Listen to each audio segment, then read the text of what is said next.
Welcome once again to the Rude Boy Sound. This is the Monday night edition of Tottenham USA. Thank you for joining. Thank you for hanging out with me.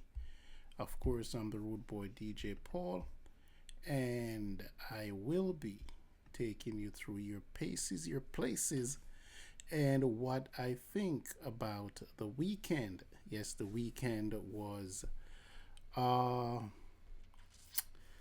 little bit of respectability coming back into the fold. So we have to respect that. I did not see anything in particular that I can, sink my teeth in and said, yes, we can take off from here. Good performance from Vicario. I think there was some leadership in the back, the back area. Danson wasn't Danzo. Called him Danson. I'm thinking about Ted Danson. Cheers. We are thinking about Cheers. Yeah, and Cheers, mate. So we gosh, I'm looking for the right tone for Saturday. And if I were to say that we there was nothing spectacular about Saturday, it would not be an understatement. I think everyone came away feeling like we steadied the ship, with a very poor Man United, very poor United team, injured, but we have no time for sympathy because we had gone through basically 3 months with the injuries that we endure, and so I have no sympathy really for United at this juncture, and so we got to kick on from here. We have to kick on from this, and so what we're going to do is put to rest the injury crisis argument. As soon as it comes to an end, the argument and the excuses attached to it, that's what I've been saying. So I'm not going to change in wrapping up the what I see. That is what I saw over time, and that is tied into one and inability for me personally to um to lead from the sideline.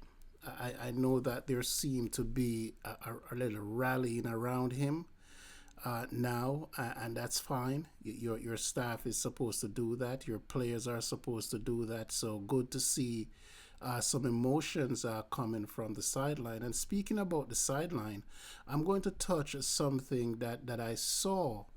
I just took notice of it. It was always there for the past 2 years, but there's something to be said about it. And I'm going to leave that until or maybe I'll just say it now, um, and just get it out of the way. And then I can probably go back to the game. I think that the injuries are supposed to teach you something.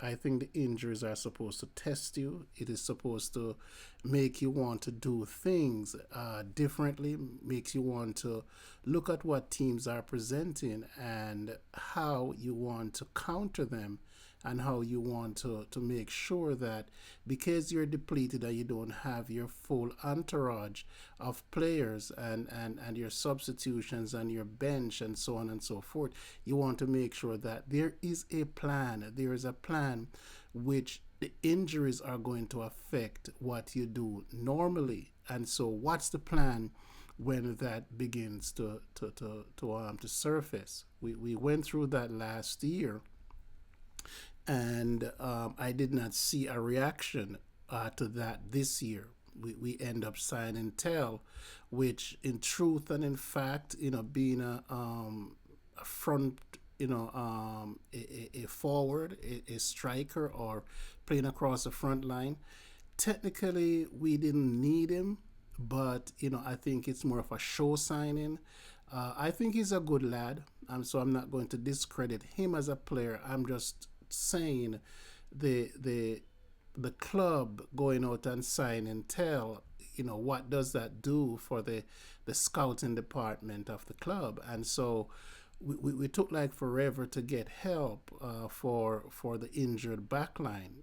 Three of the four from the backline, and eventually all four, you know, either suffering from being overplayed or were injured. Porro definitely has a lot of minutes in his legs, and so we'd want to see Porro get some rest. I think now that Udogi's back, and even though he did not participate over the weekend, then you want to hopefully see him get some minutes to get back up to speed, and then therefore you could have the platooning going on, with the fullbacks to add some rest. Hopefully Van der Ven comes back in a time, based on what Andrew's saying. It's not just the injury. It's some of it may be psychological. Some of it might be just putting him through a routine, and maybe we just need to shut him down.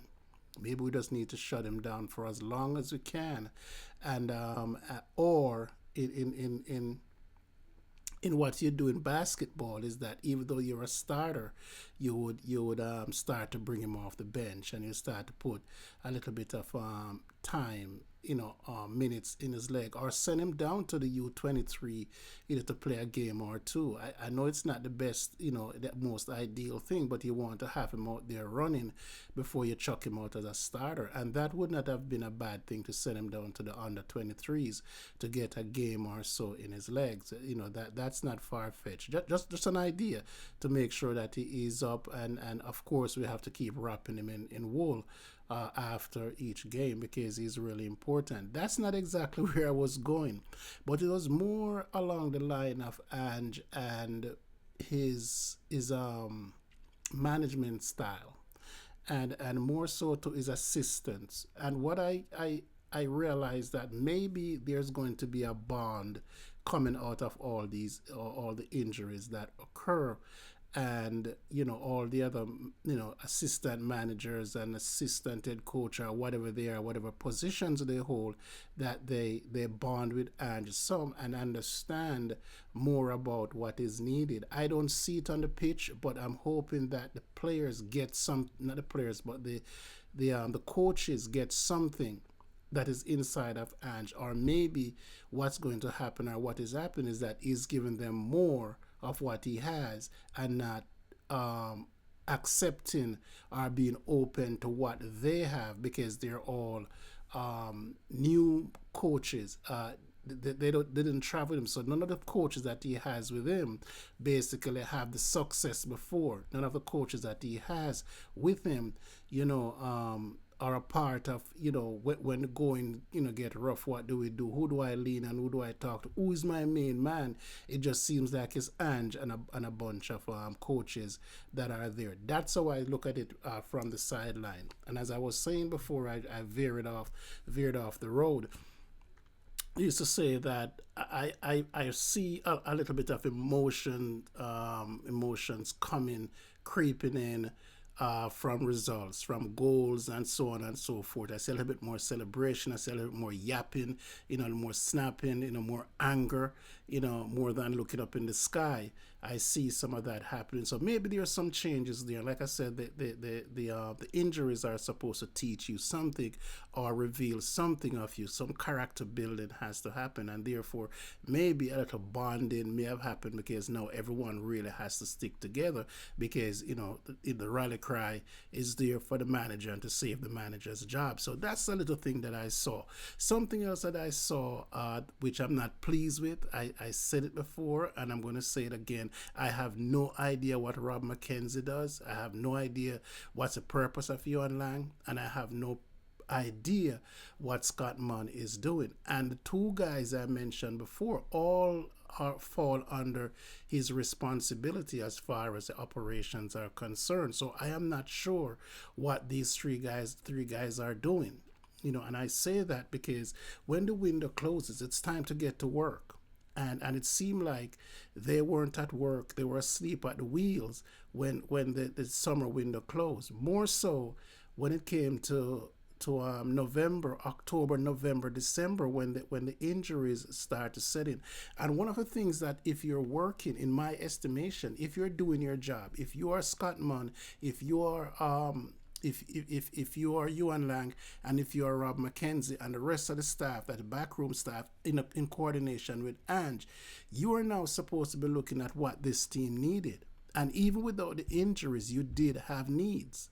And so I didn't see the effort that was put into it to satisfy those needs. We understand we got Solanke very, very late into camp, and we have a bunch of youngsters coming in, some holdovers from last year, and then you have the ones that were going out, which had to go out. There is only one player technically remaining that should have gone through the door, or two. I would say Regulon definitely is out of favor with Ange, and Ben Davis is a soldier that keeps on ticking like an old Timex watch. And so I would really count Ben Davis as being a deadwood. But what I would say, and I've said it before, the standard, if we're looking to Ben Davis to be the rear guard, is not the standard of defense that we should have. When you have a player at the club for 10 years, mark you that he's aging, but even when he was not aging, he did not own the position. And remember, this guy was a left back, left fullback, converted into a center back, and you can play both sides. But the point is that he has not commanded any of those places. You look at it and you see a young Archie Gray would come in and will be preferred to play at centre back, left centre back, or even as a left fullback in lieu of Davis. So my point is the standard can never be you know, a soldier in Ben Davis, and even though you want to sing his praise, been a good soldier for the club, it's time to move on and find somebody. Harry Kane moved on because it was just time, and there comes a time and a point wherein this is not the winning formula, and having Ben Davis around is not the winning formula. He can do a job, but you want someone who's going to challenge Van der Ven. He's not going to challenge Van der Ven. I looked at Kevin Danzo coming in, and I look at Romero. And I believe wholeheartedly that Danzo can challenge Romero. I see enough in him to say he can challenge Romero. So if Romero has to go, I won't be shedding any tears. And I love Romero to death. I root for Argentina. I'm glad that he came to Spurs. But when you're playing 60% of the game and your caliber of defender you are, then we can't afford for you, our best defender, to be playing 60% of the games, or 65%, somewhere in that region. And so my take on that is that take the value, take the market value, and run.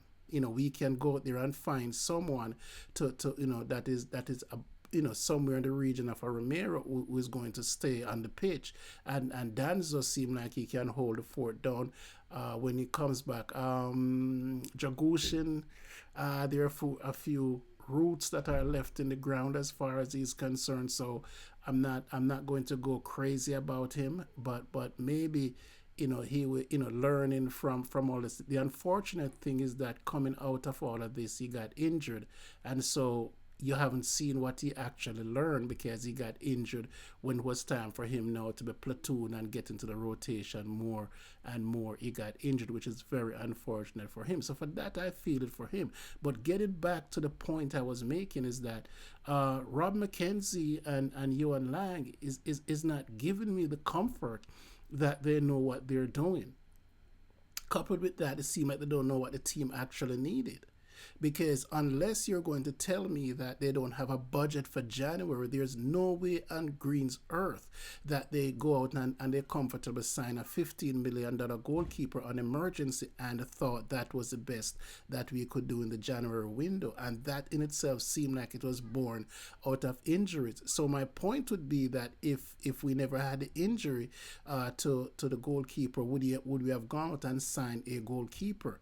We would not have, because would have had three healthy goalkeepers there, and so there was no need to go out and find a goalkeeper. So in an emergency, someone empty their go under the sofa and find a few bucks to sign a goalkeeper. And so I'm not counting that as any big reward, because that could not have been the plan. That should never have been the plan, to go out and get a third goalkeeper, because we have Keeley, who is doing well at Leighton, and so that cannot be the plan. So I'm just in a daze right now as to what's the plan, for the back room. What's the plan for the head scout? What's the plan for the director of football? I don't see it, because right there and then we know that we have youth. There wasn't no projection in my estimation that these youngsters were going to play the bulk of minutes that they had, to the games they had to play. They had to hang in there. Archie Gray, we should build a statue and put it in Trafalgar Park for him. The way he carried himself, and he did that out of position, playing practically four positions, and none really belonged to where we were signing him to play. So I'm trying to figure out and trying to understand what it is that Lang is doing.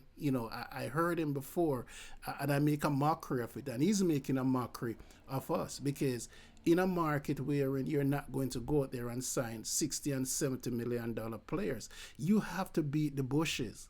You have to beat the bushes and find those players for $35 and $30 million who can help you in the short run until you be able to hit the home run and get the kind of players that you want. But if you're going to tell me that you come to Spurs as a guru and a man who can find the talent, and in 2 windows you pretty much can't find any talent out there, senior players, just like in the case of Danzo, go out there and find a number 6 who can come and anchor the team. Go out there and find another number 8, or a striker, or somebody of that ilk, who definitely have some mileage on their legs and understand what is needed and is not going to be flustered. Someone who is not looking for the spotlight, the limelight, just want to be a part of the team, just want to be among the boys, just want to make sure that the youngsters are well taken care of.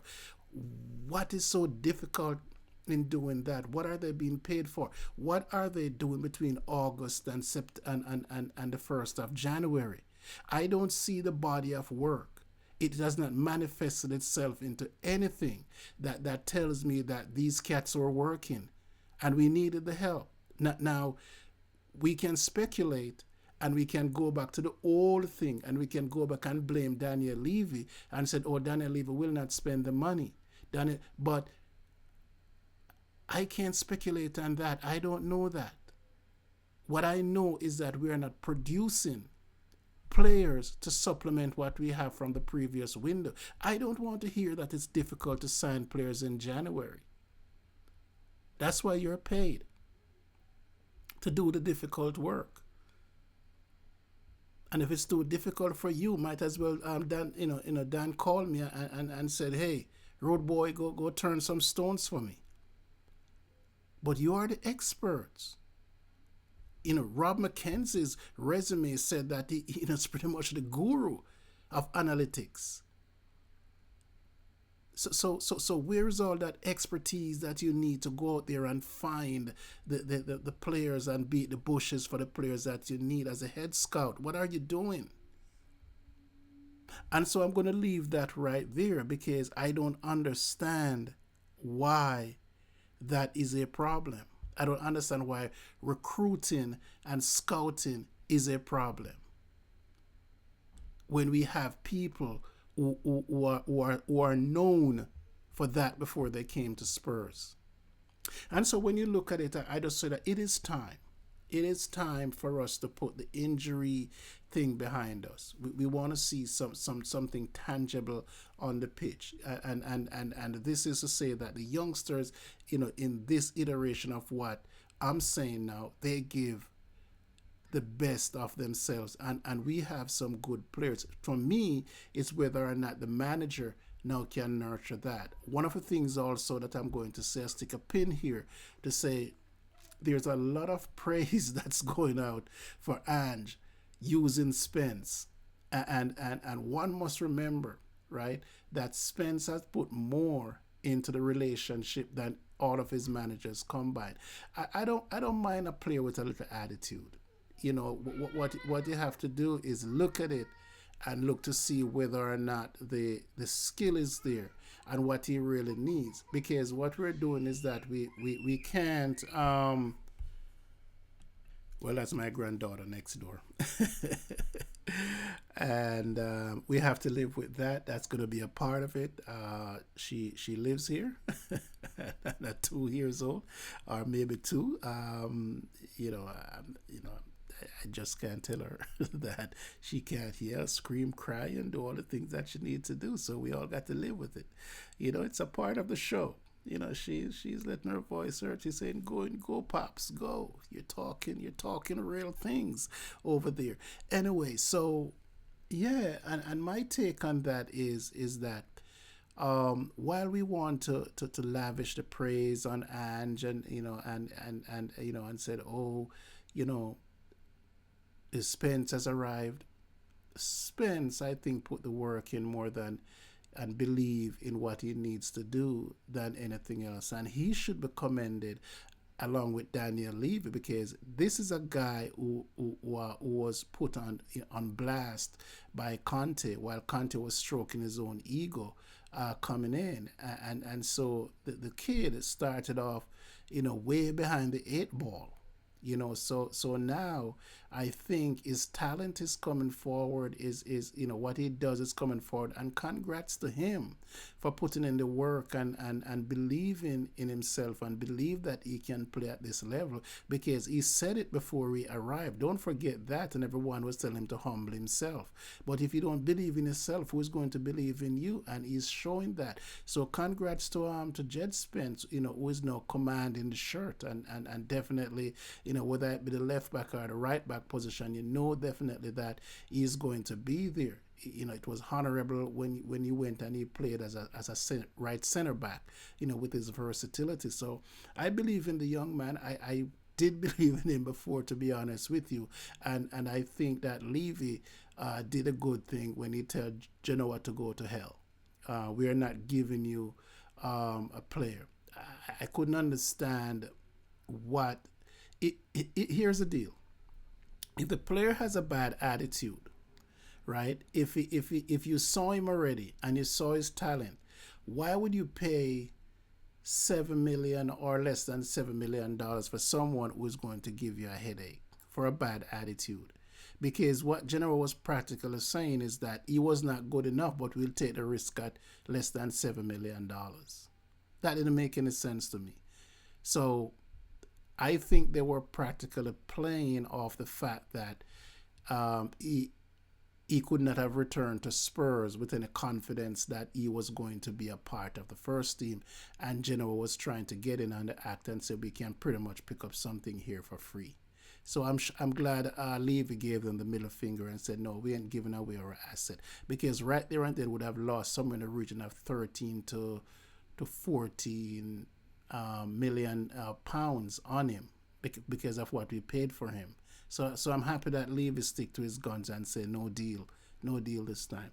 Anyway, this is my Monday afternoon rant, my weekend in review, and I will see you guys when I see you. So be good, walk good. On until next time, I'm DJ Paul for Tottenham, USA. Until then, peace, walk good, and take care.